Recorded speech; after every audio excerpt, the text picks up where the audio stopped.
Thanks, New. Okay, we're here for session 32, and let's begin with a little prayer and invocation.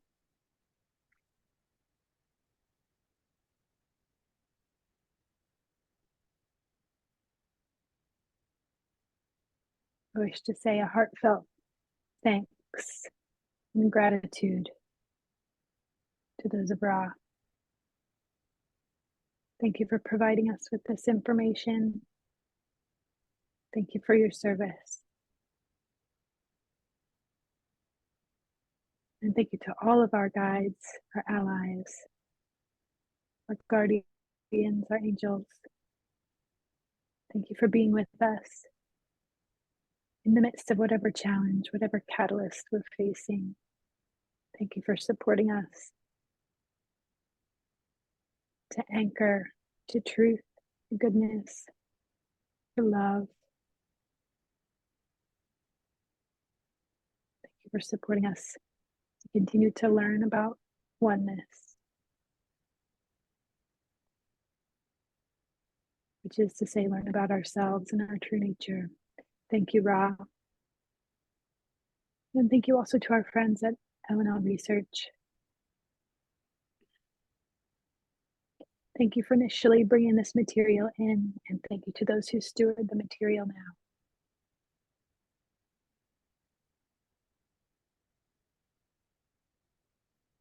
Thank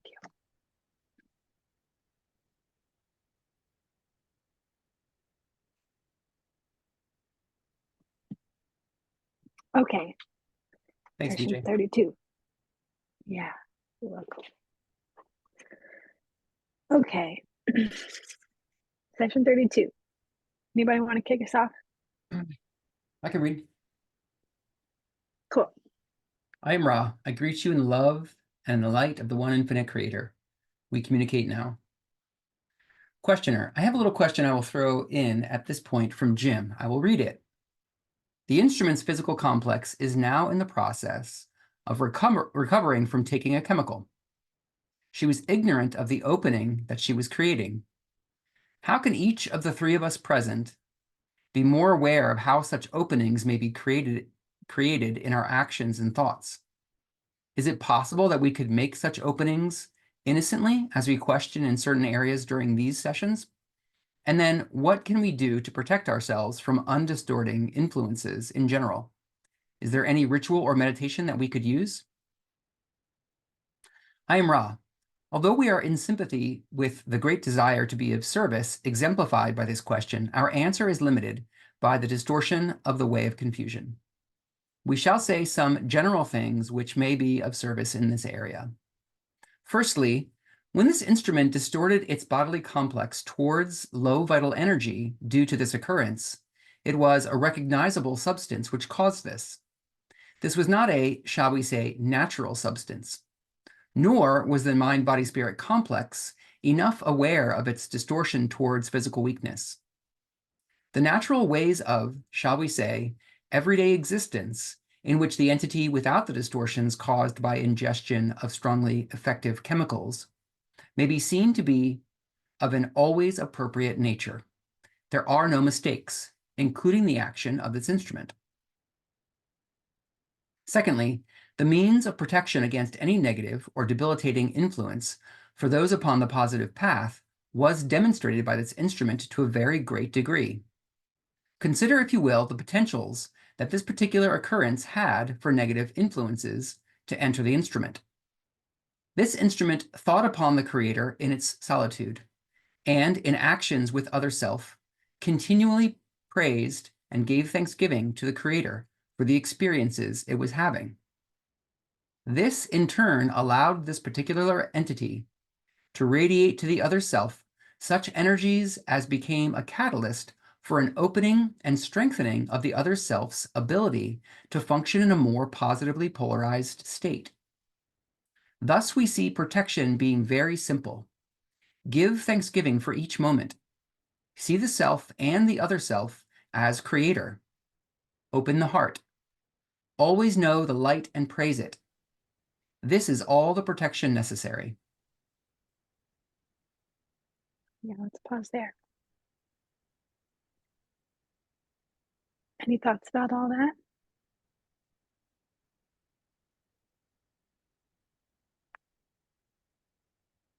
Well, that's the reference I was referring to earlier in my check-in about just my profound like respect and awe for Carla. And the way that I take it Yeah, is that it's just so, I mean, what it sounds like is it's just so part of either her practice or her constitution or a combination of both that even in the midst of like whether it was negative attack or just challenging circumstances, she's just like her baseline is to praise the creator and to offer self in service and be in thanksgiving. And I just like I don't find that that's my experience when I feel overwhelmed with kind of a negative thought patterns. It's very difficult for me to contact gratitude. It's very difficult to see myself as the creator. It's very difficult to see other people as the creator. So I'm just like, wow, yeah, Carla, way to model that. yeah, yeah. Thanks, Mia. And then I'll put myself on the stack too. It feels important to me personally to get to the next layer deeper in what I'm pulling out of this. And again, this is just my personal take on this. When I am reading, that she's thanksgiving to the creator for the negative experiences that she's having, or just experiences, period, right? She's in a state of, and then each person's going to tack on their own filtered experience and word that would apply to that. So gratitude pulls up one's light and love. So what it feels like to me is she's in a state of appreciation for life itself, whether it's, what others would call a positive or negative experience, whether it's, really tough catalyst or not. She's able to back up and be in a loving state of gratitude. And to me, the the nugget I pull out of this is that for her, it's giving thanks in the moment. For others, it might be remembering that we are creator, and that puts us in a state of love and light. For others, it might be focusing on the love and light within ourselves and pulling that up. So it it feels like the nugget for me out of this is that she's radiating love and light. Like y'all might remember one of the first sessions, like literally like session 1 or 2 or something, we we're talking about how the label of Christianity has an activation for many of us. And it was hard for me at first to get past the idea of her using a Christian Bible and like the tools that they were using. And that eventually I circled around to the point that what worked for me was going to be something different. But the idea was that these tools worked for her less about the specificity of the tool and more about the idea of that's what put them in a state of love and light. So for her in this case, it feels like the thanksgiving and having gratitude for all experiences, regardless what they are, is kind of like creating the love and light that pulls up the love and light. And that is the shield. As Ross says in other sessions, the buckler and the shield is is love and light, and that's all you need. So anyway, it just felt like that to me was like a really huge nugget to just kind of look at that from a different angle and see how that applies to me personally, because what works for them does not work for me. I have to kind of tweak it a little bit to see how I rearrange it so that it works for me in that way.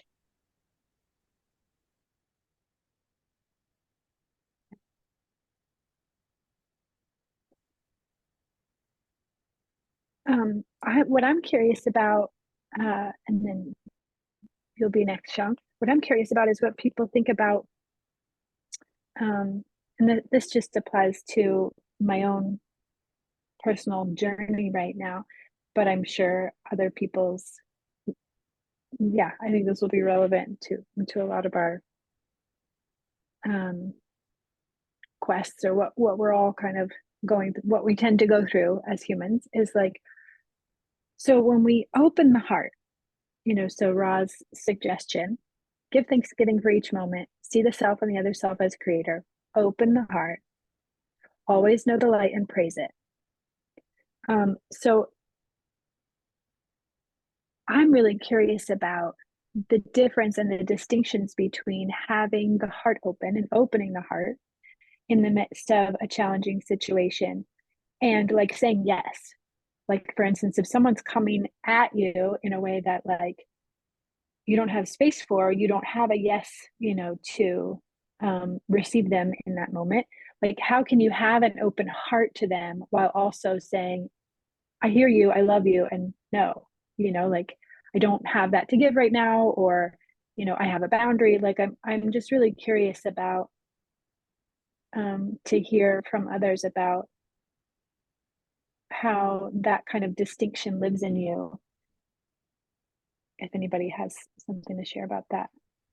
Echo, are you raising your hand in response to that? I can go after Sean. Okay. Well, I welcome direct replies if anybody has a direct reply, and then we'll go Sean and Echo. Aaron. I have a direct reply. Okay, Sean, yeah, go ahead. And then Aaron. I think this is, I feel like this was talked about in one of the Quo channelings recently about balancing love and wisdom. But I think if you have an open heart, it actually makes it more effective towards the other person when you say no. Because it, in a way, you can connect to them and say no in a way that's more respectful and receptive to them when you recognize it. And like acknowledging where they are and who they are, and taking that into consideration, saying like, yes, I like, but then like the wisdom part is, recognizing, oh, okay, I'm not the one to help you. So like, hey man, I see you. I see what you're asking for. I don't have that. I don't have that thing that you're looking for. And I think the openness of the heart actually makes it more effective in that they recognize like, shit, you're right. Yeah, you don't have what I'm looking for. Okay, I'm gonna go bother someone else. Mm-hmm. Yeah, and you find that in your own life too, like that when you're able to say no with an open heart, they're more responsive. It depends on the scenario. I find that's the case when I'm dealing with positively oriented individuals. Uh-huh. Right. I think when dealing with negatively oriented individuals, it's more complicated. Right. Thanks. Aaron, you want to reply? Yeah, I appreciate what you said, Sean. The thing I would just say is like, to me, thinking about what does it mean to be in an open heart, it's like, it's a little tricky to put into words, but it's like it's being in conscious non-resistance to what is, I think, is another way of saying it.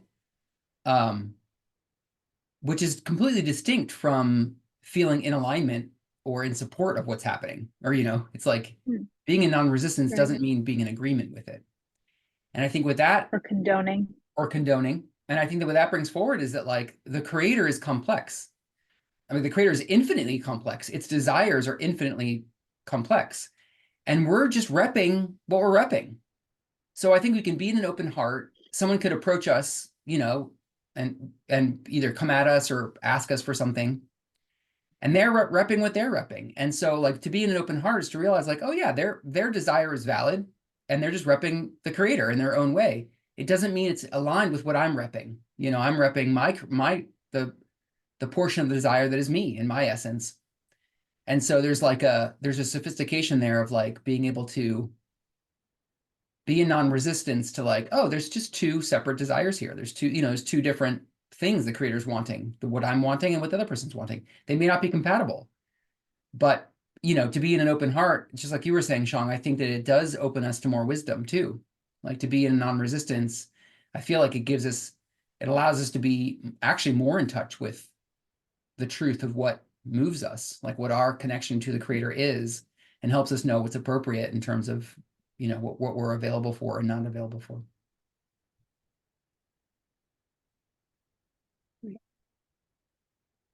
Thanks. Okay, let's go on to Sean.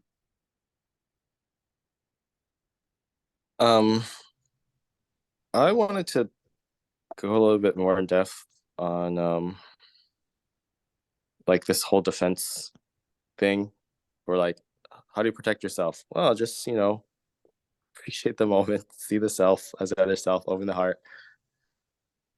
I mean, okay, so like my question is like, why does this work? Like, so there's like I have a couple thoughts on this, right? First, there's like so many books on like self-defense, psychic self-defense, all these like things that you can do to protect yourself. And then Ross here, like, oh, let me give you like a super simple recipe. It's like, just do these really simple things. And I believe him. Like there's this story.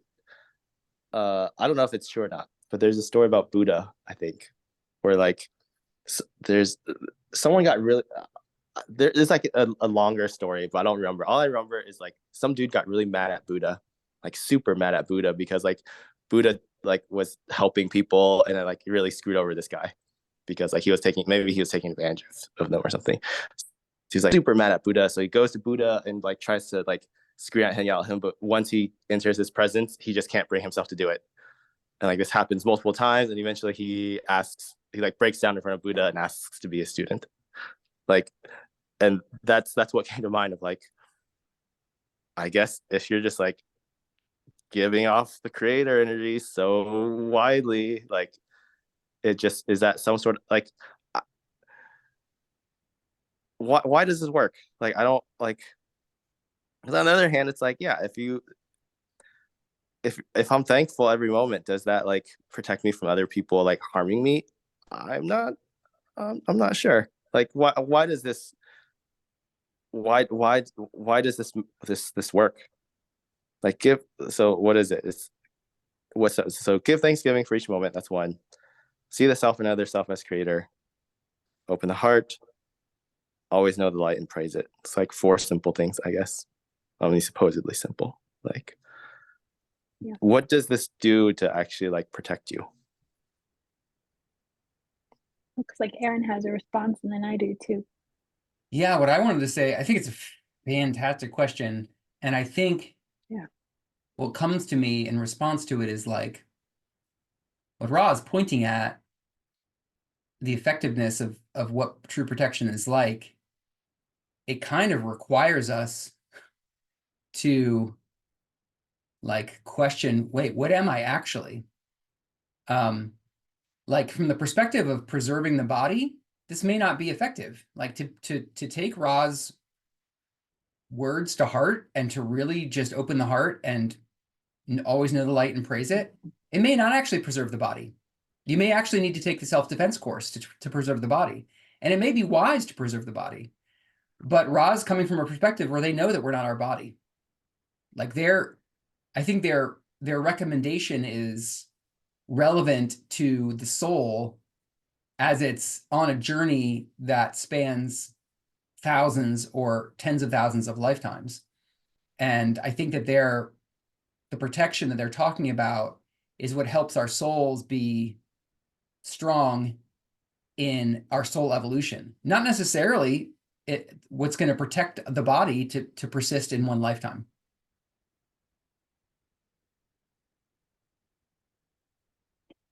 I have a response too. Do you want to say anything, Sean, before I go? No, that makes sense. Yeah, uh, yeah. I was thinking that also. Like, what is it protecting? Like, is it protecting the consciousness? Like, is that at the end of the day, like, it preserves your polarity. It preserves your um. I think Rao, like the questioner was asking about, like it protects you from negative influence. I think that's something like that. So in some ways, it keeps you yeah. I think what you said makes sense. Like in some ways, like it preserves your identity. Mhm. Yeah, another way of saying it is like we each have some like, the metaphor that's coming to mind is like some like really beautiful song or flower or something that's unique to us that we're carrying within us. And our effort is just to become it, to become like whatever song or whatever like gift or whatever expression that expresses our essence that's unique in the whole galaxy, in the whole universe. Like we're just trying to let that bloom, and it may take lifetimes and lifetimes for it to, to fully come into form. And, and I'm sure it comes in and out of form across lifetimes, but um, like what we're trying to protect is that essence. What we're trying to protect is the truth of who we are, which is the creator, but it's the creator in some unique expression, not its infinite expression, some unique individualized expression.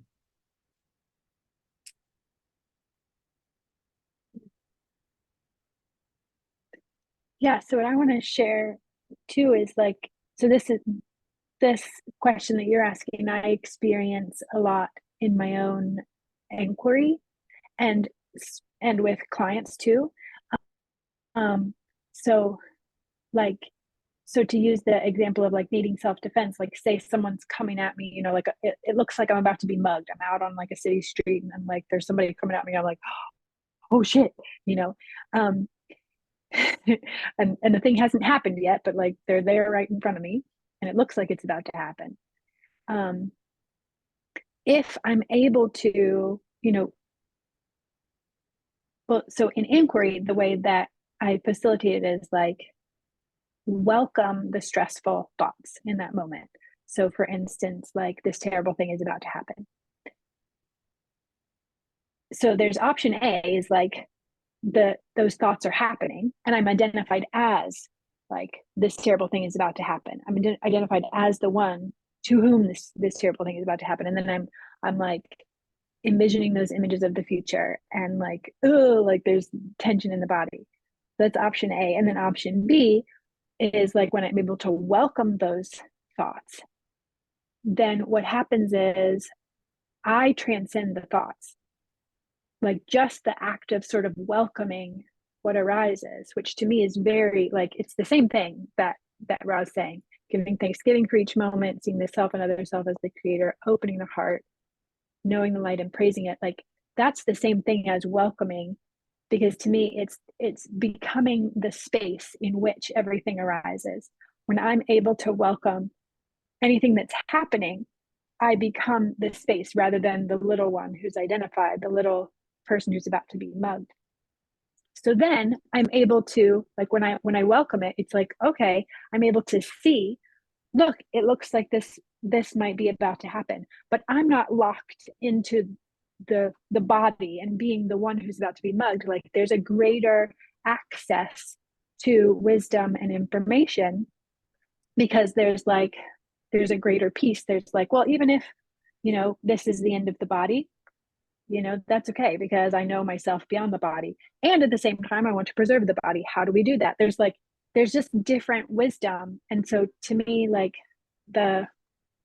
what Ra is talking about is being able to transcend the identity while also like containing the identity at the same time. Like it sort of is like how Ken Wilber talks about transcend and include.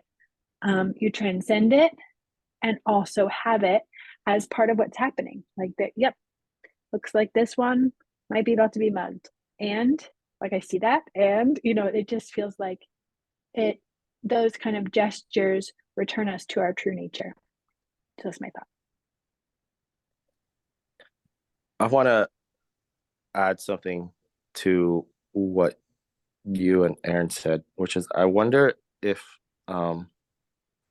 there's something about being in that state where you are the creator that causes some sort of energy transfer with those that are trying to harm you that is defensive in nature.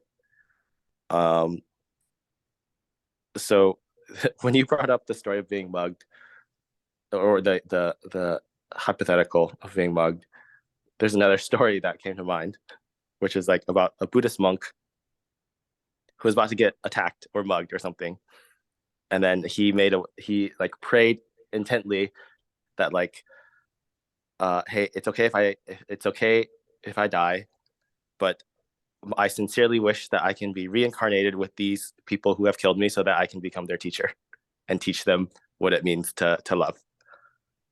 And he prayed that, and then like the people who mugged him, instead of mugging him, they became his disciples. I forget where I read these stories. I don't know if these are real or not.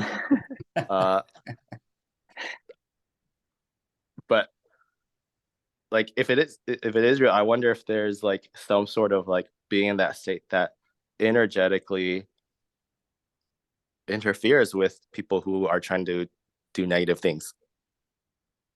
Mm-hmm. Yeah, I don't know. Yeah, I mean, I think so. Again, like in my practice of inquiry, one of the specific pieces is like in the lineage of the work of Byron Katie, what one of the recommendations that she has is like, what is the thing in a negative moment that you don't ever want to happen again? So like, I don't ever want to be in such a dangerous situation again. And then at the end of the process, so like you don't jump to this, like there's a lot that happens in between, but at the end of the process, what you end up looking at is, I'm willing, to be in such a dangerous situation again. And I even look forward to being in such a dangerous situation again. And like, once you've been through the process of inquiry, like that can really open up some amazing acceptance to reality that you wouldn't have anticipated. Like, oh, this is why I would be willing for it to happen. This is why I would look forward to it happening. And like some real like amazing transformation can happen through being open to reality, rather than like, I think again, identity is like limiting ourselves and like consequently like sort of like limiting reality. Like these are the only things that are okay. Like I'm only okay with life and reality if no dangerous thing happens and no whatever, like we like, nope, reality stay over there. But as soon as we're like, I'm willing and I look forward to that, like we're open and we transcend. And to me, there's a difference between like, now I'm calling it in, now I want this, it's not like, hey everybody, like who's got a gun out there, it's not like that. But it's like, I'm open to it and I'm willing for it to happen. I look forward to it happening if it happens. It's a whole different experience. So it really makes sense to me what you're talking about. Yeah, if I could just say really quickly, Shang, I think what you're talking about, I think that's what Ra is saying in their response when they say about Carla, they say about keeping the heart open, continually being, praise and thanksgiving. They say this in turn allowed this particular entity, Carla, to radiate to the other self, the person who gave her the LSD, such energies as became a catalyst for an opening and strengthening of the other self's ability to function in a more positively polarized state. There was totally an exchange. She like blasted whoever this person was with like love light and like literally changed them, like literally changed their course, changed their, I mean, it may have been subtle or it may have been really powerful in their life path, but there was an exchange there, is how I read that.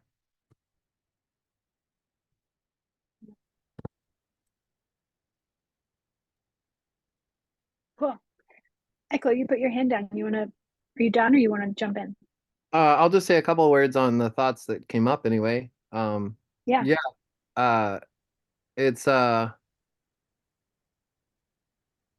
this great formula, like why, as far as why does it work, or how can we maintain our integrity and self-knowing in the face of unwanted potential outcomes or potential awareness of worst case scenarios. And yeah, I mean, it's paranoia, right, which gets accentuated in heightened states of awareness, whether that's through meditation or chemical means or whatever. It's knowing around the edges or bringing gnosis to potential timelines, um and being able to be in gratitude and see self and other, that like that basic formula there is a great way to kind of talk yourself out of a bad trip, like whatever. I mean, it's like, why does it work? Like, because you're harnessing the wind horse of the wild mind and the sensory ride of potential hallucination, which might be transmission or channeling or vision or all these other things, and there's this choice of the light and of not a non-attachment to outcome, which I think is sort of built into it. And I also, I guess, wanted to build up that idea of negative, you know, outside of our attachment to what outcome we're desiring, is that it can also just mean the most charged in a way. It's like the outcome with the most kinetic energy, or just like our curse words have the most sort of charge in our psyche, outside of the negative or positive use of them, right? So then we be stimulated and have that same set of organ chords of our synapses, which would have been there for hunter gatherer reacting to predator prey scenarios, um, more elegantly expressed in our potentially safer lives. Anyway, um, some thoughts on all that. Yeah, but I was glad to hear. So there's more about her LSD trip, because I was like, yeah, recovering from a chemical. Okay. Yeah, this is like session 3 or 4 where they talk about Carla's was offered LSD, and she had never taken it. She was curious. She took it, and then it had an impact on her capacity to be a channel. And yeah, anyway, this is like a follow up on that. Cool. I'll check out the other recordings and readings on that. I'd be interested. Do we know the dosage? We don't know, and we don't really know who offered it to her either. It was a friend. It wasn't. I don't think it was part of the 3. It was somebody outside of the 3. Okay, and no relation to Tavistock. All right, never mind. Go ahead. I don't know that reference. A whole nother rabbit hole. I'll put it in the Discord. Cool. Well, that was a lot of discussion about what I thought would be a little thing. So I think let's keep reading. Anybody want to pick up at 32 too?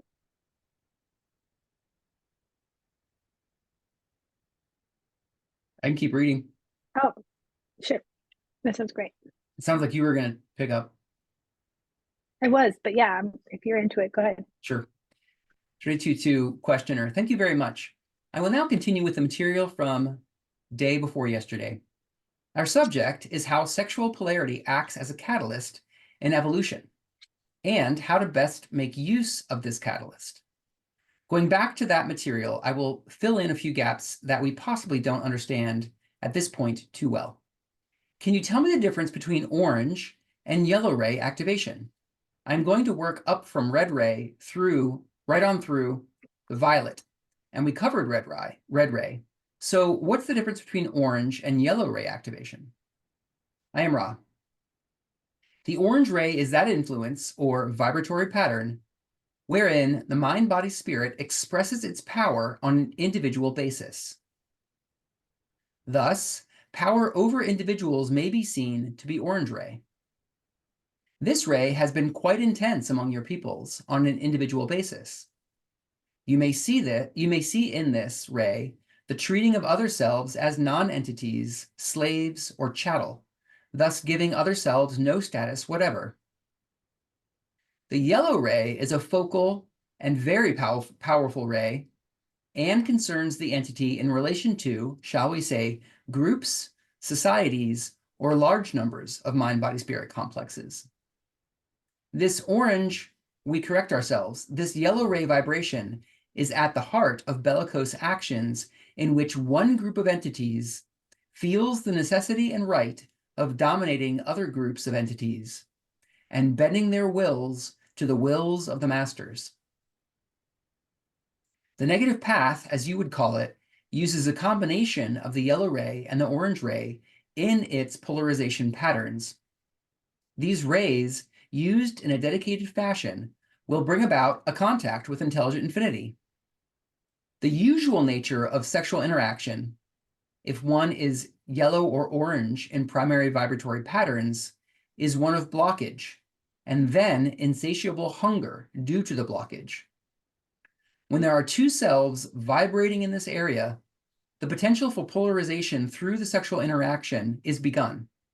One entity experiencing the pleasure of humiliation and slavery or bondage, the other experiencing the pleasure of mastery and control over another entity. In this way, a sexual energy transfer of a negative polarity is experienced.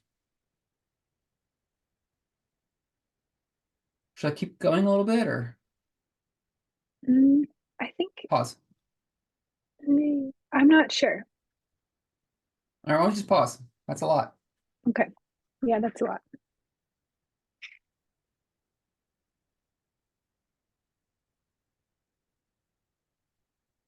Sean, well, I mean, for anybody who was here, I think it was Nia and BJ and Sean, we all were talking about this last week, right? What is the nature of negative sexual exchange? Is there sexual energy Is there exchange exchange, right? in a sexual way? Yeah, and then Ross says something completely like self-contradictory in a sense of like, yeah, there's blockage, and through the blockage, an energy is exchanged, right? Is that what he says? It's like there's block. I think last time we were like, oh yeah, like positive is about exchanging energy, and then negative is about exchanging blockage, and we're like, what? How do you even exchange blockage? But that's what he's saying, right?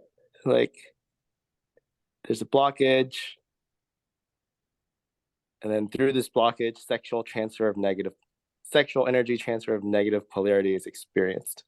Yeah, totally. It is a little confusing, but I wonder if it's just like, to the degree that there's blockage, there is still some flow of energy through that center, but it just causes distortion. It's just like whatever is being experienced through that blockage is a distortion of the truth. And so there's still the capacity for an exchange, but in this case, this specific case, like one entity is like seeking supremacy and power over, and another entity is taking pleasure in that, and they're both blocked, but they're still able to exchange. And the reason why the exchange is possible is because they're both into it. Like they're both playing their part in a way that they're saying yes to on some level. In other words, what I'm trying to say is that the blockage isn't complete. Like it's a strong blockage, but like there's still the capacity for energy to flow and therefore exchange, even though it's distorted and it's like squarely negatively polarizing. And it causes insatiable hunger. Yeah.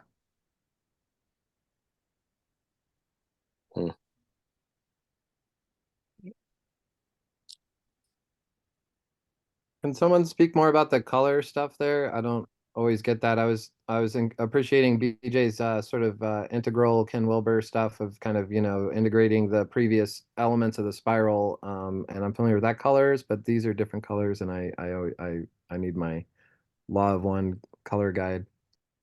I mean, basically what Ra is describing, this is picking up on the discussion of sexual energy exchange that happened in the last session, 31, which is actually a second round of a treatment of trying to learn the teaching. But basically what they're talking about is that any entity their consciousness is basically primarily centered in one of the 7 chakras. I think it's more fair to say they're centered in one of the 5 chakras, orange through indigo. And what that basically means is like the state of someone's spiritual evolution. And how much they've integrated the experiences of their previous incarnations. And each ray, each chakra has kind of a primary set of lessons embedded in it. And so what they're talking about here is that the orange ray is personal power, the yellow ray is relationship to the social group. And then they go on in this session, green ray, they don't really talk about green ray because it's already been defined, but green ray is unconditional love. Blue ray is the expression of unconditional love or unconditional acceptance of another. It's also about wisdom and communication. Anyway, we'll get into that further. But so they're just talking about like, when they say in third ray or in yellow ray, what that is meaning in this context is that entity is basically like, their consciousness is primarily centered on the lessons of third ray of the solar plexus chakra. That's a super reductive answer, but that's the simplest way I can put it succinctly. Yeah, and then I saw you also, Echo, put a comment in the chat. You said at a time, and I think not at a time, but like, or not being identified with one ray at a time. But I think what Aaron's saying is being primarily identified with one ray, and like sort of overall as an entity. Like in this lifetime. Yeah, in this lifetime. Yeah. And that basically, like, the point of graduation from third density is to be primarily centered in the heart. Like, once you've become primarily centered in green ray, you're ready to move on. You're ready for fourth density. And it's So you might have to go through, might have to go through a lot of sex magic first, though. Yeah. I mean, anything that it takes to integrate the lower lessons. Like the lower triad is all about the personal self. And it's totally appropriate to be caught up in third density. It's totally appropriate to be caught up in the lessons of the individual self. It's not out of order, or it's not a problem or a bad thing or a deficiency in any way to be primarily focused on the lessons of the individual self. That's what third density is about. But it's not until an entity is ready to begin participating in oh, I'm a self embedded in a larger self. That's transpersonal consciousness. And that's the beginning of heart ray. That's the beginning of green ray. That's the beginning of the relevance of the lessons of fourth density and beyond. Transpersonal.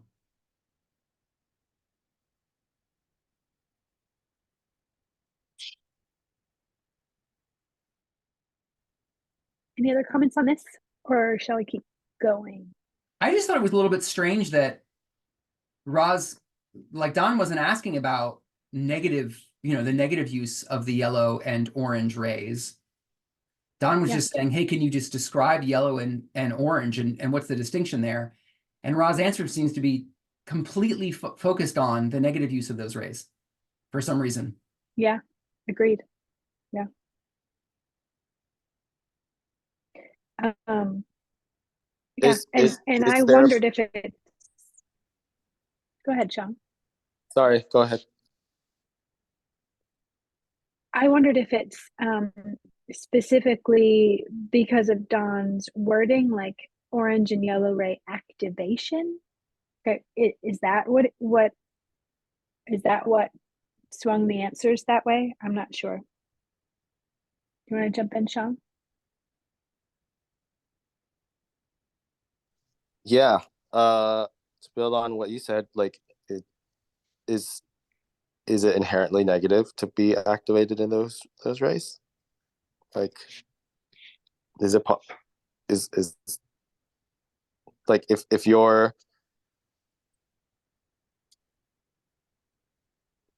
if you're working, if you're transferring at that level, if it's a positive transfer, does that inherently mean that there's going to be some green ray?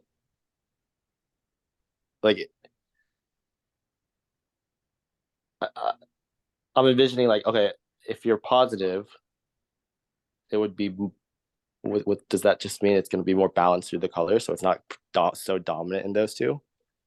Like if you're so high in those two, does it just inherently mean it's going to be negative? I'm inclined to say yes. I mean, if you're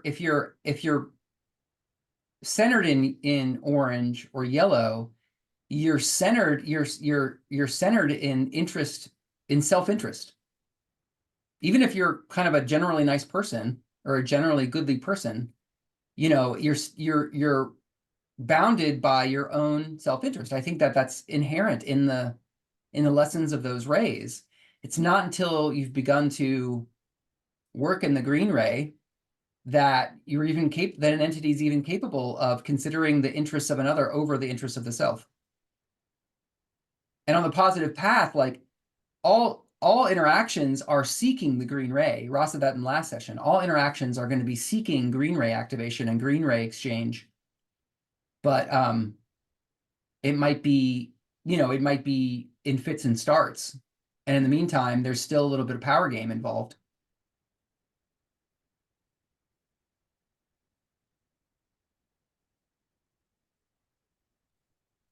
Used to settling for yellow or orange, all right? Even if, the hunger might be for the green. Is there more comment on the intelligent infinity? That's like super sexy. What was the thing you said? I wasn't listening for a second. Is there any more comment on intelligent infinity? Intelligent infinity is like the top of the column. It's the union point with God, with source, with the one infinite creator. Which we're in contact when we're in coitus or communion. Yes, but not consciously until it's opened, until the work is done to actually open through the awareness of oneness, through the awareness of the creator, through the awareness of, on the positive path, you have to like build towards that conscious awareness of being in contact with intelligent infinity. But yes, it's always there. I mean, there's only one energy. There's only one intelligent, and there's only one intelligence in the universe. There's only one source, and it's always fueling everything.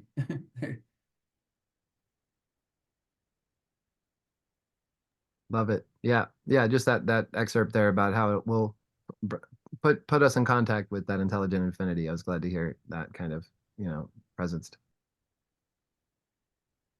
Well, the crazy thing is that the context that it comes up in is that like they're talking about on the negative path, they still make contact with intelligent infinity, which is it's just crazy because they're not seeking outside of themselves in any way. They're not seeking God, but they are seeking to cultivate power for themselves. Anyway, am I getting that right? Like they're talking about like on the negative path, if they cultivate the yellow and the orange enough, they're able to make contact with intelligent infinity. That's what we're talking about here, right? Or am I misremembering? No, that's right. These rays, used in a dedicated fashion, will bring about a contact with intelligent infinity. That's nuts. It's so nuts. So crazy. I have all kinds of questions about how does that even work? Because they're not seeking the creator. They're not seeking the creator outside of themselves. They're seeking to become all powerful. Doesn't that just mean that I think they're seeking the creator. Go ahead, Sean. They interpret themselves as the creator. That's Yeah. They want to be. They it's like, holy shit, I'm a god. Yeah. That's where they're trying to go, right? Yeah. So like having that thought of like, I'm a god, I'm fucking all powerful. Being able to achieve that thought, I think, is that contact with intelligent infinity. Right. Yeah, I think you're right. And it's true, of course, also that they are the creator, as are we all. But yeah, I think you're right. Yeah. And it just takes me back to like, there's only one service, and all service is serving the creator. All right, I'm going to keep us moving so that we can make our way through. 32.3. Anybody care to read? I think it's you, Beach. It's me. Might be. It's me. I am the one infinite creator. 32.3. Questioner. From the material that you transmitted February 17th, you stated, in third ray, there are two possibilities. Firstly, if we vibrate in third ray, there will be a mutually strengthening energy transfer. What color is third ray in this material? I am Ra. The ray we were speaking of in that material should be properly the green ray or fourth ray. Questioner, so I should change that third to fourth? I am Ra. This is correct. Please continue to scan for errors having to do with numberings, as you call them, as this concept is foreign to us and we must translate, if you will, when using numbers. This is an ongoing weakness of this contact due to the difference between our ways and yours. Your aid is appreciated. So that was from session 26, and there was a footnote. So I think we read it as though it was fourth ray. We did. They put that in the material. Right. They put the correction right there. So just to say, we didn't read it as though it was third ray. Right. Can I just make a quick comment? 32.5. Yeah, sure. When they say that they don't, you know, they don't number things, the concept of numbering is foreign to us, and they make a lot of mistakes with numbers and numbering things. The metaphor that comes to mind is like watching a sunset. And like they're in the mode of just like being in like orgasmic awe of the sunset. But there's some who like study the sunset and like, you know, like analyze it and like figure out the science of the colors and start to like, you know, number it and take it apart to understand it.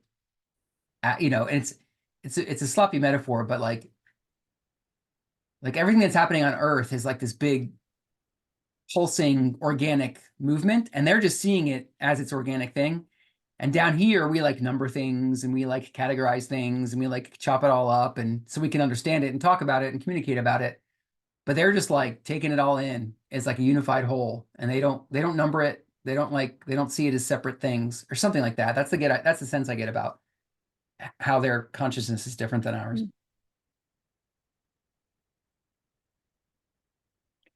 I mean, it doesn't always seem so different from mine. You know, like, you know this about me, Erin, like numbers don't click for me.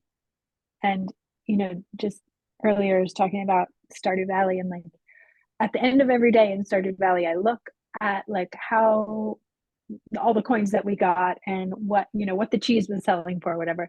And I can look at that and then go away from that screen. And then like our son can be like, how much was the cheese? And I'm like, I don't know.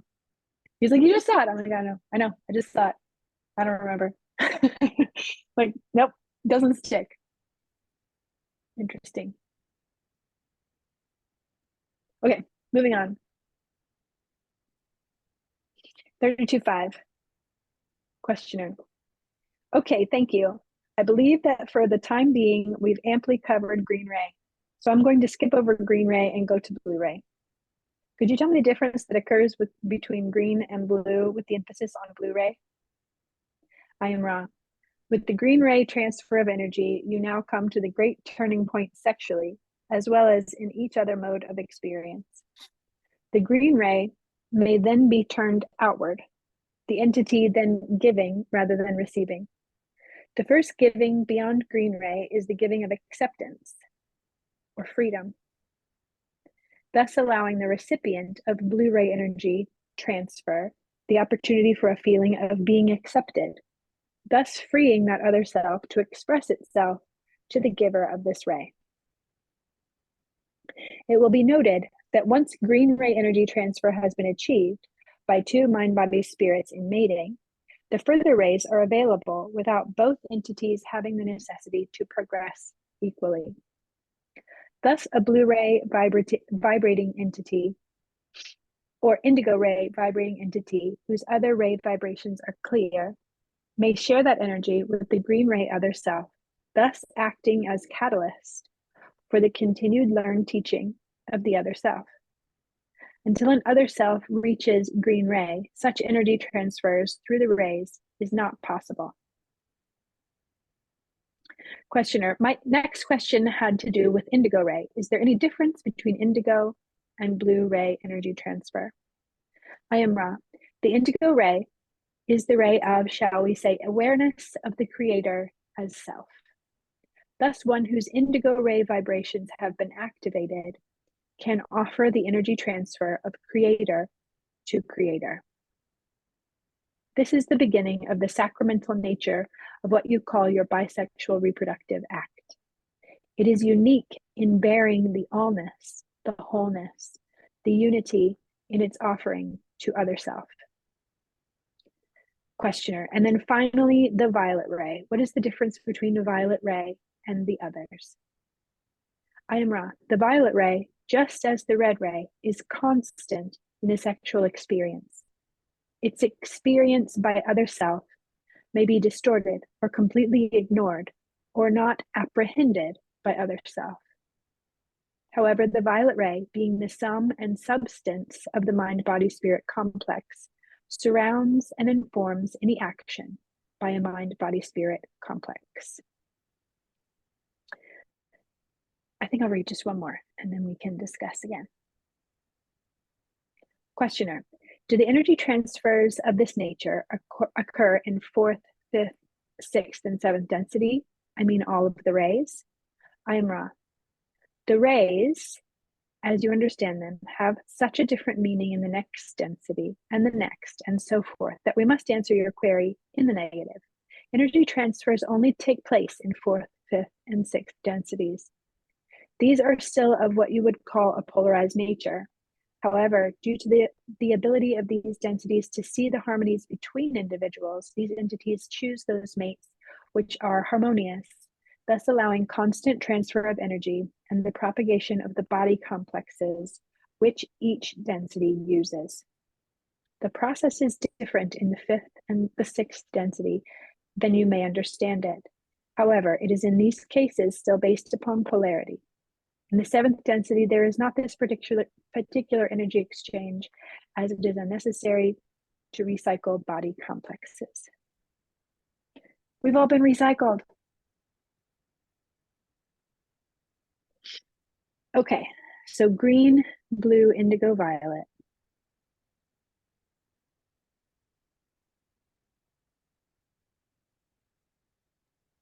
I have a quick comment, which is just that this is the first time that I've caught Ra define what indigo ray actually is. Like, he keeps saying it's sacramental, but I never knew what that actually meant until he says, "Oh, recognizing the self as the creator." At least that stuck out to me. Of like, that's the criteria for like indigo ray activity. Yeah.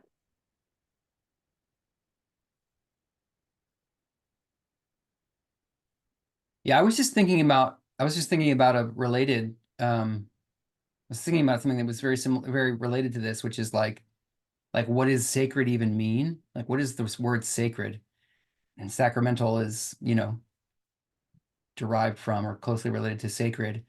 And I was thinking of something along these lines. It's like to be in a sacred way or to be engaged in a sacred activity is to be engaged in such a way that like recognizes the presence of the creator in the thing or the activity or the entity.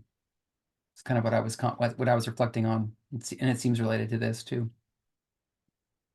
Yeah.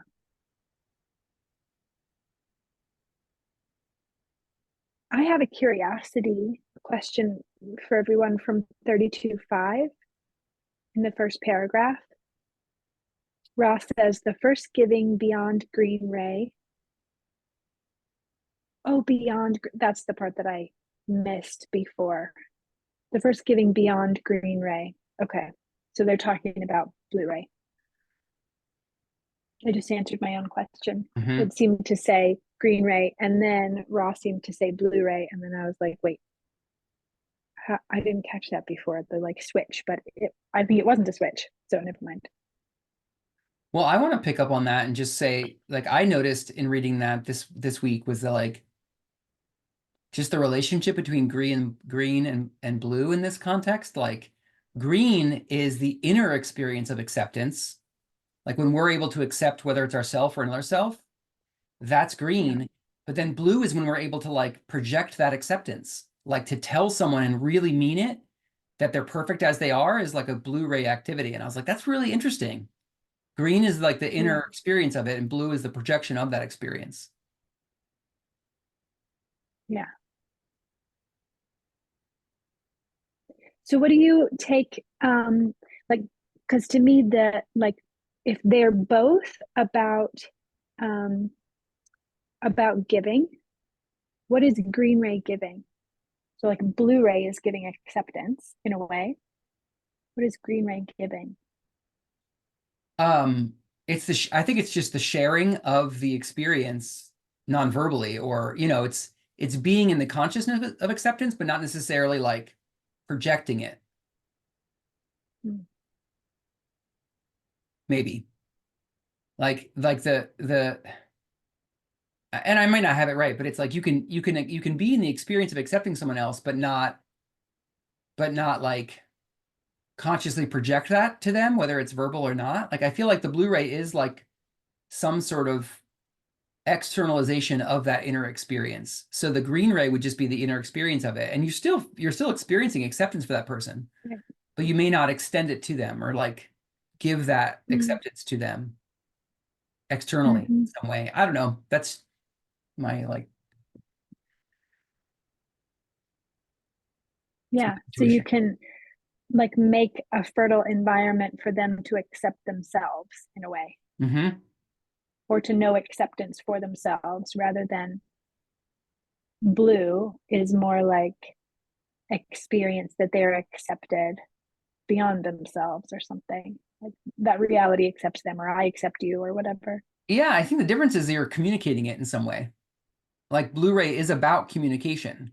I don't think it has to be verbal communication, but you're communicating the inner experience that you're having about accepting them. That makes sense, right? Because it's Blu-ray, it's throat chakra. Right. It's a communication. Yeah. Any other thoughts about green, blue, indigo, violet? Or shall we keep moving? We still have 4 pages, so maybe we need to keep moving. I just want to say that, like, I know this might be a little, I don't know, I don't need to judge it, but like, it's so hot. Like, imagining Blu-ray in a sexual context, like, it's just for me, my experience of building trust in a sexual relationship is everything. Like, it's so central. And the act of communicating unconditional acceptance to another is such a powerful way to build trust between another person. Anyway, it just like, from my perspective, I read that and I'm like, woo, that's hot, raw.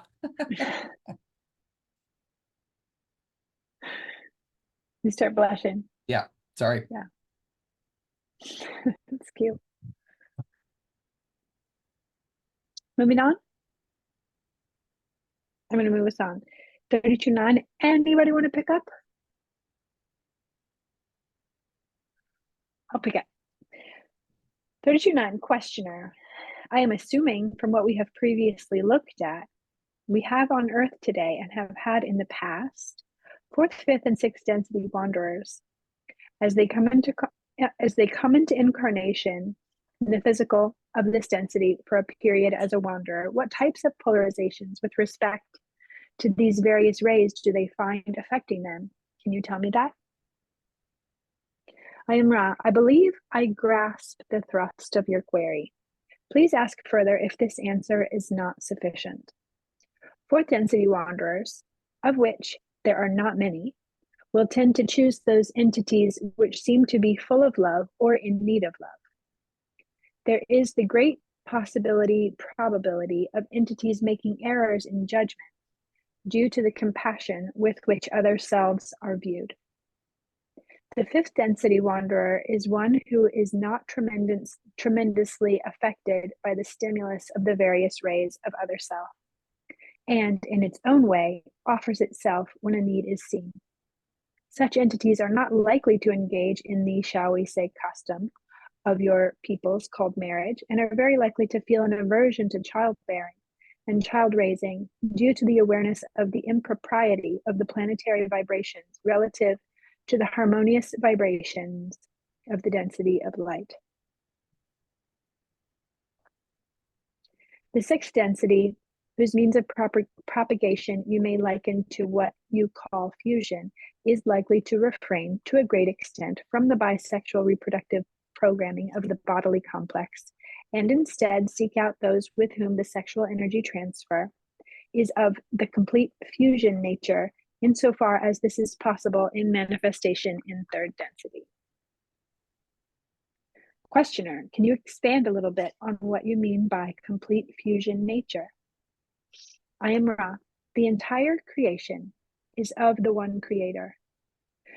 Thus, the division of sexual activity into simply that of the bodily complex is an artificial division, all things thusly being seen as sexual equally, the mind, the body, and the spirit, all of which are part of the polarity of the entity. Thus, sexual fusion may be seen with or without what you may call sexual intercourse, to be the complete melding of the mind, the body, and the spirit, in what feels to be a constant orgasm, shall we say, of joy and delight, each in the other's beingness. Questioner, would then many wanderers of the higher densities have considerable problems with respect to incarnation in third density because of this different orientation? I am Ra.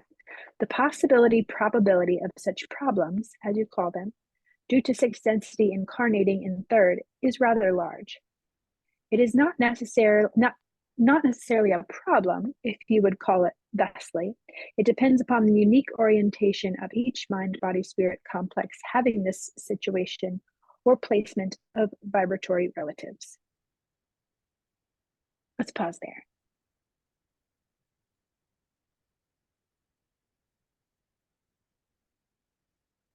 Yeah, I found the conversation about wanderers and their different kind of conditions relative to sexual energy exchange pretty fascinating. Yeah. And it makes a lot of sense. It just, okay, yeah, it makes a lot of sense what they say.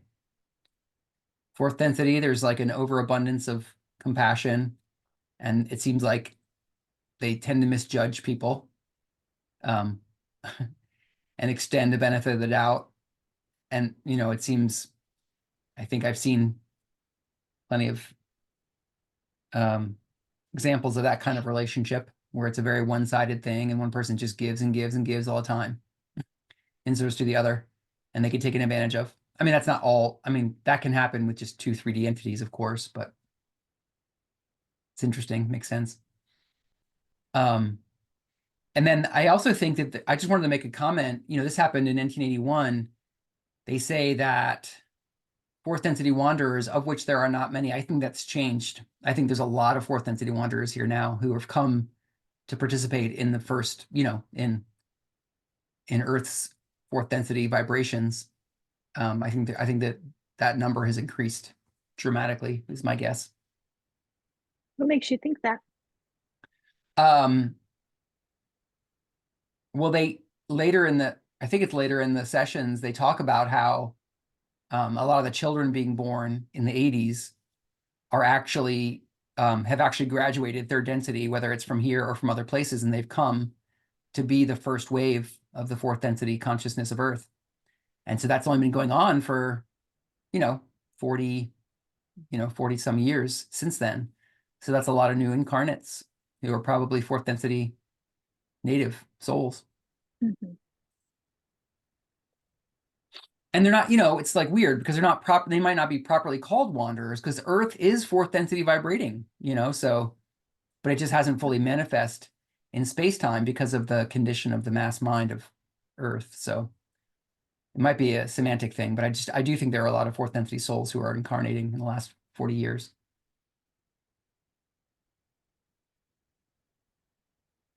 Mm-hmm.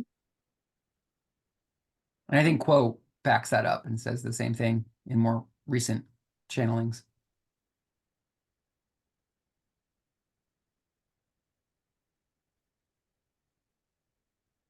Any other thoughts, questions, comments about that section? In 30-11, when Dawn says, what then many wanderers of the higher densities have considerable problems. What kind of problems is he talking about?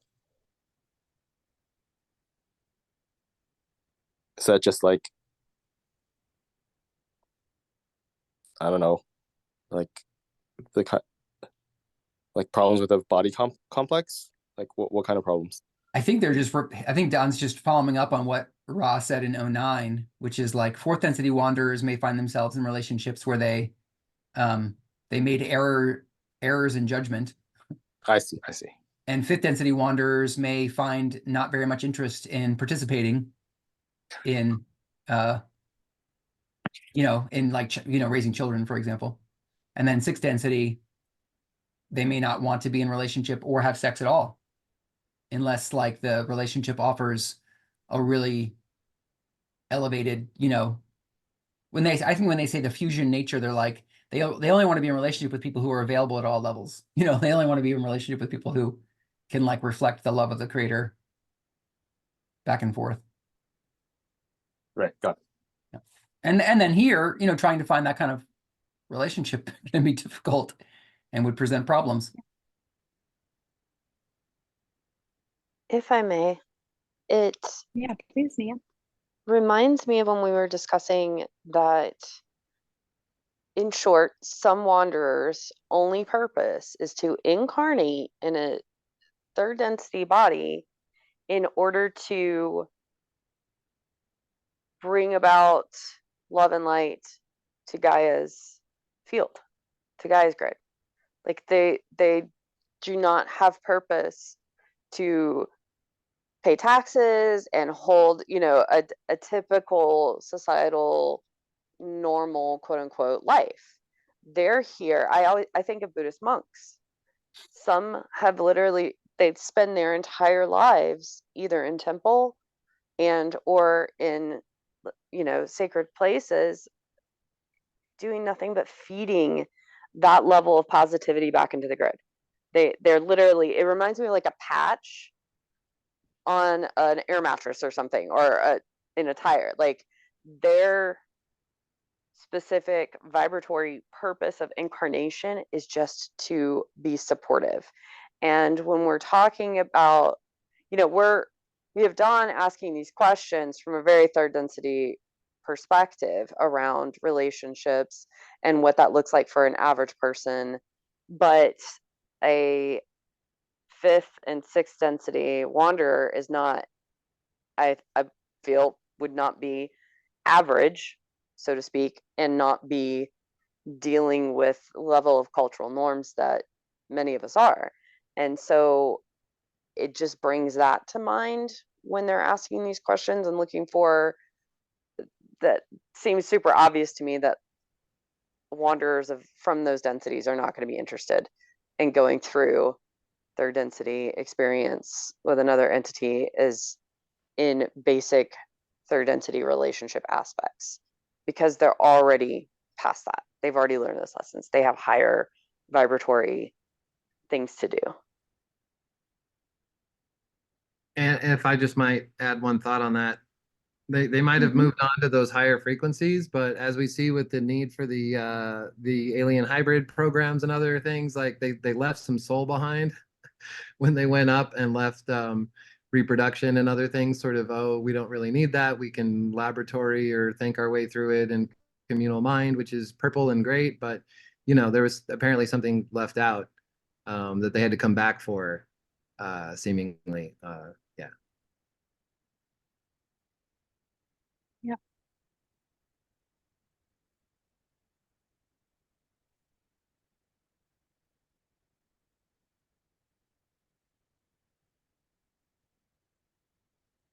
In Ra's description of the fifth density wanderer, and their relationship to sexual energy exchange, it makes me think of Dawn a lot. I feel like they're describing Dawn.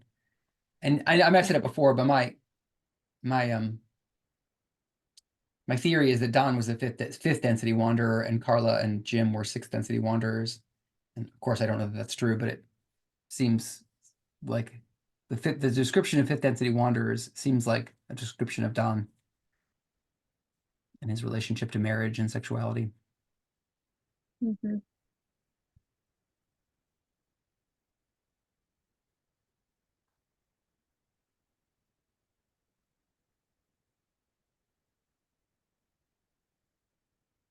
Yeah. All right. Aaron, do you want to pick up at 3212? Sure. Questioner, can you give me an idea how the different colors? This is a difficult question to ask. I hardly have any words. What I'm trying to get at is how the different colors, I might say, originate as these functions, or the essence, you might say, of the origin of these colors as functions for these different expressions in consciousness. I don't know if this question is sufficient. I am Ra. This question is sufficiently clear for us to attempt explanation of what, as you have observed, is not easily grasped material for the intellectual mind. The nature of vibration is such that it may be seen as having mathematically straight or narrow steps. These steps may be seen as having boundaries. Within each boundary, there are infinite gradations of vibrations or color. However, as one approaches a boundary, an effort must be made to cross that boundary. These colors are a simplistic way of expressing the boundary divisions of your density. There's also the time-space analogy, which may be seen as the color itself in a modified aspect. Questioner, thank you. Is it possible for an entity in third density, physical, to vary widely across the entire band of colors? Or is the entity pretty well zeroed in on one color? I am Ra. This will be the last full question of this working. Please restate for clarity. Questioner, I just meant, was it possible, say, for a green ray, when we're talking about green ray activation and energy transfers, is it possible for a green ray person who is primarily green ray activation to vary on both sides of green ray a large or a small amount in energy activation? Or does he stay primarily green ray? I am Ra. We grasped the newness of material requested by you. It was unclear, for we thought we had covered this material. The portion covered is this. The green ray activation is always vulnerable to the yellow or orange ray of possession, this being largely yellow ray, but often coming into orange ray. Fear of possession, desire for possession, fear of being possessed, desire to be possessed. These are the distortions which will cause the deactivation of green ray energy transfer. The new material is this. Once the green ray has been achieved, the ability of the entity to enter blue ray is immediate and is only awaiting the efforts of the individual. The indigo ray is opened only through considerable discipline and practice, largely having to do with acceptance of self, not only as the polarized and balanced self, but as the creator, as an entity of infinite worth. This will begin to activate the indigo ray. Questioner, thank you. I am Ra. Do you have any brief queries before we close? Questioner, I think anything would be too long. I'll just ask if there is anything we can do to make the instrument more comfortable or make the contact better. I am Ra. All is well. We caution not only this instrument, but each to look well to the vital energies necessary for non-depletion of the instrument and the contact level. You are most conscientious, my friends. We shall be with you. I leave you now in the love and in the light of the one infinite creator. Go forth, then, rejoicing in the power and the peace of the one infinite creator. Adonai.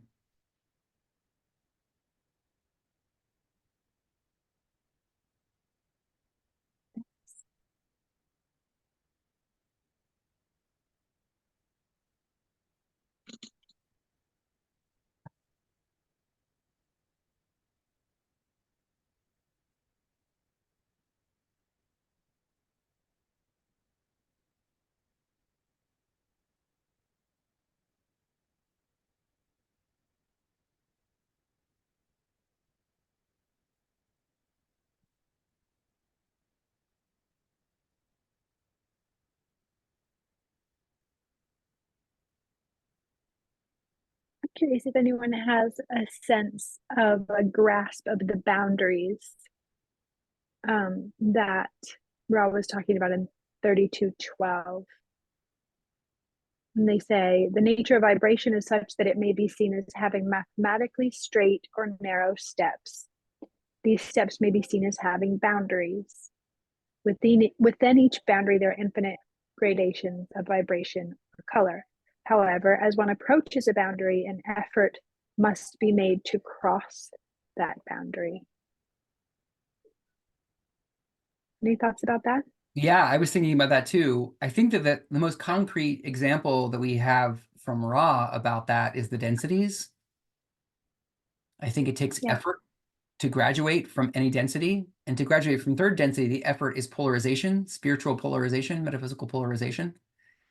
And in fourth and fifth, it's different, but it still takes an effort of a certain kind to move beyond whatever it is that is at the very edge of that density.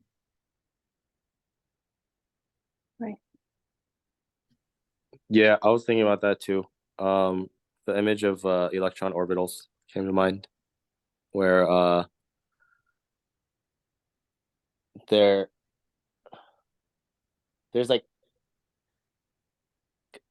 when I think of colors, it doesn't really, I don't, at least to me, like I talked about this with my I have a friend who's like a PhD physicist, and I was like, oh, are there boundaries to colors? He's like, no, not really. Like there's no like real boundary between where like red starts and where yellow, well, I mean orange. Like there's no like definite boundary between like red and orange. It's like a continuous wavelength. But then like there are examples in nature of like boundaries, and they usually are like at the really low quantum level, where like to go from like between different orbitals in a atom for like electrons, like the position of the electron around an atom, there's like certain places it can be, and to go from one position to another, it requires like an investment in energy to make it jump from one to another. And I think, at least to me, that's what this sounds like, where like, yeah, you can get close to the edge, but like to really go from one to the other requires like an investment that goes across, like there's an actual boundary that needs to be crossed to go, and Yeah. once you cross that boundary, it is fundamentally different than where you were before. Mm-hmm. Also has to do with like quantum tunneling is like another example where like you can like teleport between like different places, right? Like you can be on one side of a thing and then suddenly be on the other side. Like there's an actual boundary there.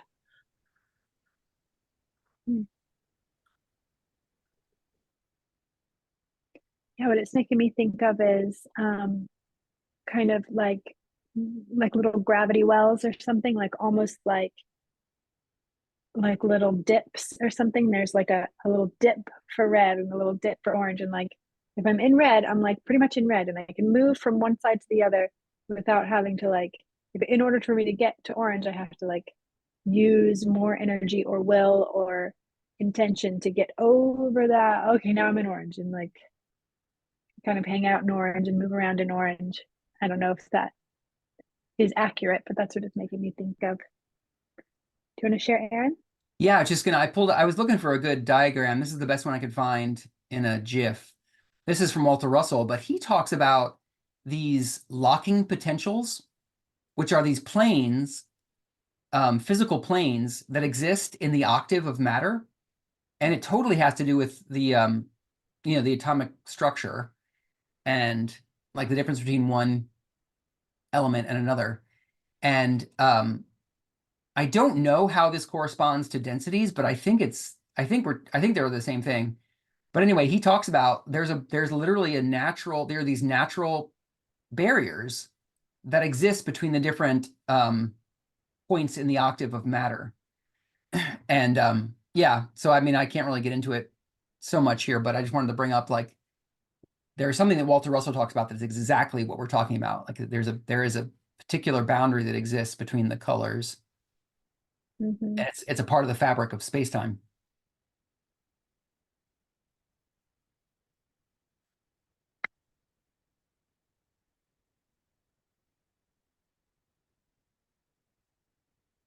So interesting. And Ra also says there's also the time-space analogy, which may be seen as the color itself in a modified aspect.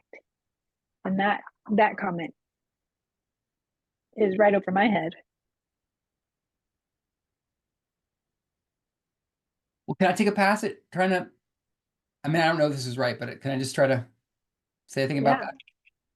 The way that I make sense of time space and space time is that like time space is the realm of idea and imagination, which ultimately is just God's idea and God's imagination. And you know, when Ross says, you know, the one original thought, like the one original thought is the sort of like is like all of time space. And then I think time space is organized to break down that thought into more specific thoughts. And then thoughts are what create things always. Like this like space-time is like the holodeck from, you know, from Star Trek that that time-space thoughts are projected into to have bodies and be able to be experienced in an electrical way. And so in this context, the time space, like when they say, like when Don's question is like, how do the colors relate to, you know, these states of consciousness? Well, I think that like in time space, the colors are themselves. Like there's something about like green ray lessons, the lessons of unconditional love, like literally are green, or like somehow like literally have some modified aspect that are green in time space. But in space time, they really have nothing to do with the color green. It's the lessons of unconditional love. But in space time, somehow the idea of unconditional love has some correspondence to the color itself, the portion of light that is green in time space. Yeah, sorry. Mm-hmm. I don't know. That's the all time just space analogy may be seen as the color itself.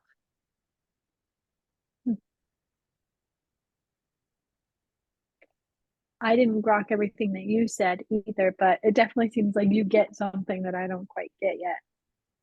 So I appreciate hearing your take. Well, I think the thing that feels worth underlining is that, again, time space is, Ra calls it the realm of mind and spirit, and not body.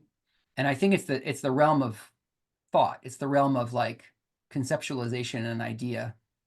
And space-time is the realm of bodies and body-mind complexes, centered by spirit too, but it's more about electrical phenomenon and matter.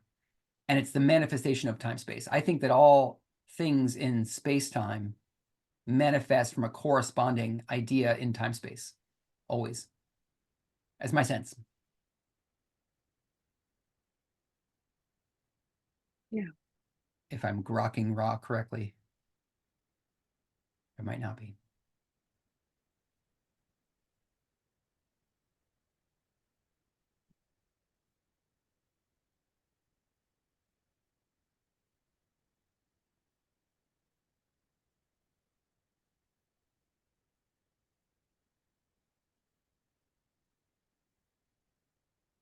So moving to 3214, the question that I understand Don to be asking, it doesn't seem like Ra answers in terms of like, I think Don is asking, can an entity occupy sort of a spectrum, or are they more kind of single pointed? And I don't see that Ra answers that question. Did y'all take that question and answer to be lined up? I did. You did. Mm-hmm. How so?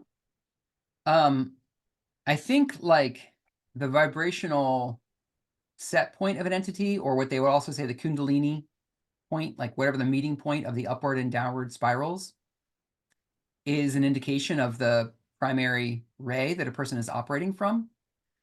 But a Yeah. person's able to work in the other rays, even though someone's centered in green ray. I think what they say here is that there constantly is the possibility of being drawn backwards along the evolutionary spiral, back into the concerns of the individualized self and back into the interest of domination or being dominated. And there's also the possibility to begin to work in the higher rays in blue and indigo, while one is seated in green ray. Yeah. So it's kind of a both and. Mm-hmm. Yeah, I appreciate that. That makes sense.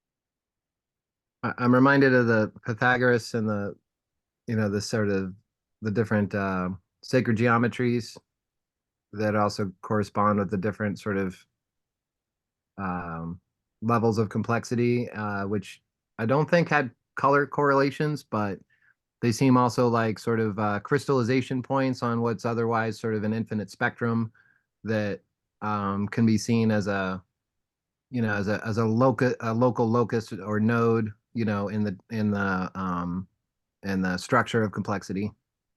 And seemingly also one of those sort of baselines for another, sort of corresponding mystery school. I'm not sure if there's a lot of overlap with Pythagoras and the law of one work and other places or not.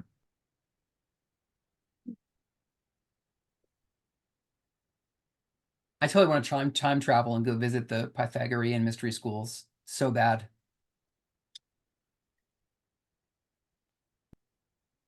That sounds cool.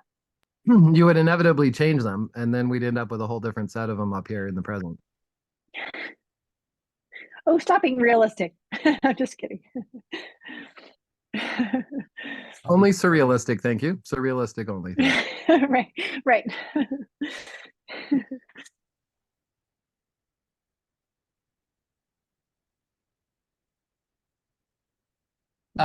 It caught my attention. It's kind of interesting that like Ross says in 3214, in terms of the new material, they say once the green ray has been achieved, the ability of the entity to enter blue ray is immediate and is only awaiting the efforts of the individual. However, the indigo ray is opened only through considerable discipline and practice, largely having to do with acceptance of self, not only as the polarized and balanced self, but as the creator. As an entity of infinite worth. As an entity of infinite worth. I like that part. I mean, it's just interesting. It's like you get to green ray and then like the blue is available instantly. Like you can start to work in the blue ray, but not indigo. Indigo is right, advanced and you got to work at it and you got to cultivate your self-worth and your knowing yourself as the creator, which I think requires knowing others as creator too. You have to do the inner and the outer correlation of that to get there. It's fascinating. right. I wonder why. It is. Yeah, I mean, the boundary division is different somehow. And it also seems like like I kind of take it to be like green achievement is sort of a double achievement. Like as soon as green ray has been achieved, blue ray has been achieved. Mm-hmm. Almost. It's there and it just takes more effort. Like it becomes potentiated or something. Yeah, and that seems similar. Like there's a parallel in my take of. I thought it was right here. Oh yeah, so from 32.5, green and blue were correlated. Mm-hmm. Like Dawn says, "Can you tell me the difference?" And to me, like the Ra's answer was like, "Green and blue are very similar." Like there's some subtle difference, but they're blue is like an extension of green almost is how it seems. Yep. what did we say the difference between green and blue is? So green is Green is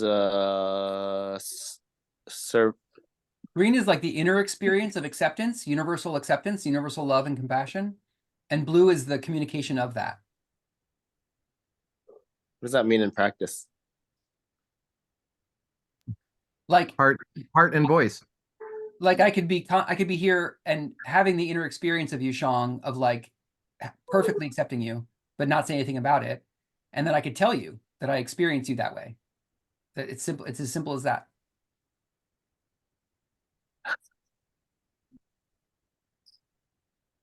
Yeah. So in Green Ray, the way I was taking it when we were talking about it earlier is like Green Ray makes it possible for me to experience acceptance. Like, okay, Aaron's accepting me right now, even if he's not actively like giving that to me through anything other than his own just sort of like natural effervescence or something, his heart. But then he can also proactively give it through Blu-ray exchange. So the green ray, okay. My understanding of green ray is that you're offering yourself unconditionally. Or does it have to do with the other? Like, is green ray not? Isn't green ray just offering yourself? As opposed to, what did you say, Aaron? Like, I accept you. Is that what you said? Experience of acceptance. Like, is that required in green ray? Like, I thought green ray is just offering of yourself unconditionally. That's what I'm trying to distinguish. Like, I think the Blu-ray, I don't think the concept of is there an acceptance of the other in green ray?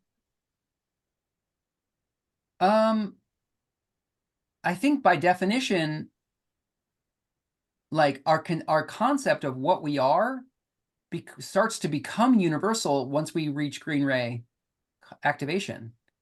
Like we start to think of ourselves as more than just the body and more than just this individualized self. We start to think of ourselves in a transpersonal way in green ray, in heart chakra activation. So I start to think about all of you as a part of myself. I haven't perfected that knowledge yet, but I start to think about all of you as a part of me in green ray. And then Blu-ray, it's taking it further and communicating my knowledge of that to you or to the world or sharing it somehow, expressing it. Right. Like with Blu-ray, I know we're at time. I agree that with Blu-ray, the distinguishing feature is like, I see you, I accept you for what you are, and that act, gives you freedom to be you and loved for you. I don't think that characteristic is necessarily there in green ray. In that green ray, I think all that is required for green ray is I will offer myself to you without expecting anything in return. Mm-hmm. But that doesn't necessarily mean I see you or I accept you. Yeah. I think that like the ability to communicate freely without fear of judgment is a Blu-ray characteristic rather than, I think, because it's always been my impression, which could be wrong, that like you can love someone and they can be scared to reveal to you who they are because like they know they're loved, but they don't want to really reveal themselves for fear of like being judged. Or maybe that's not true love. I don't know. I don't know a lot about love, but I don't know. That's God. I wish we had more time to explore that because I think that potentially juicy. But anyways, yeah, I think it's juicy too. Me too. It's very juicy. Yeah, and just the piece in 31.5 about freedom, that the Blu-ray, the first giving beyond green ray is the giving of acceptance, but it's also the giving of freedom. The giving of freedom. That's really powerful. I'd love to talk more about that. Wait, is that Blu-ray or green ray? The first giving beyond green ray is the giving of acceptance or freedom. thus allowing the recipient of Blu-ray energy. So that's Blu-ray, right? Yeah, The Blu-ray. giving Yeah. of a freedom is Yep. Blu-ray. Yep. Okay. Mhm.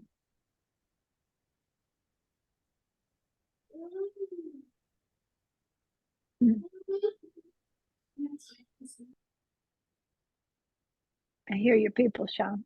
That's sweet. Well, I guess we'll wrap there.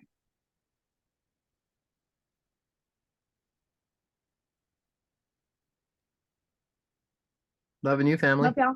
Yeah. Yeah, I love you too. Thanks. Love y'all. See you guys next time. Yep. Let's explore green and Blu-ray this week. Sounds Homework. great. Sounds great. Raise the vibrations. Woo! And may all of the benefit generated from this study and this time together go out and serve the collective. Mwah. See you guys. Bye. See ya. Bye.